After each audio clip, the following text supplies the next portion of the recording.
Last ఒకటి నా personal appeal అవుతుంది. ఈ మధ్య సోషల్ మీడియాలో ఏమైందే ఈ వ్యూస్ కోసం ఈ తంబులు అంటారట కదా వాటిని, నాకు కుదరదు, తంబు నెయిల్స్ కోసం సెన్సేషనల్ హెడ్డింగ్స్ పెడుతున్నారు.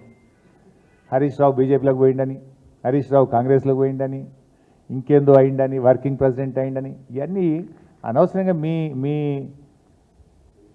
మీ వ్యూస్ కోసమో బ్రేకింగ్ల కోసమో ఇట్లా ఒక నాయకుడి నిబద్ధత మీద ఒక నాయకుడిని క్రెడిబిలిటీని మీరు వాడుకోవడం అనేటువంటిది మంచిది కాదు. I appeal to all the media houses, particularly social media, ఇలాంటివి మానుకోండి.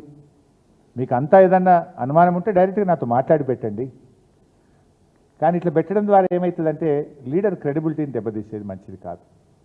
నేను కూడా ఇంకా తప్పని పరిస్థితి, భవిష్యత్తులో ఇట్లాంటి రిపీట్ అయితే అవసరమైతే లీగల్ నోటీసులు ఇవ్వడానికి, చట్టపరమైన చర్యలకు కూడా వెనుకాడమని నేను వారికి తెలియజేస్తా ఉన్నా.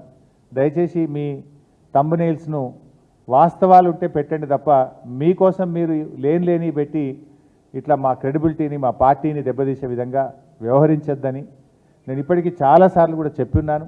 కానీ మళ్ళీ ఇట్లా మీరు ఈ సోషల్ మీడియాలో ఇలాంటివి కూడా పెట్టకూడదని చెప్పి వారికి విజ్ఞప్తి చేస్తూ, ఫర్దర్గా ఎవరైనా ఇట్లాంటివి పెడితే, ఎందుకంటే మా బాస్ మా నాయకుడు మా కేసీఆర్ ఏం చెప్తే ఒక కార్యకర్తగా నడిచే వ్యక్తిని నేను.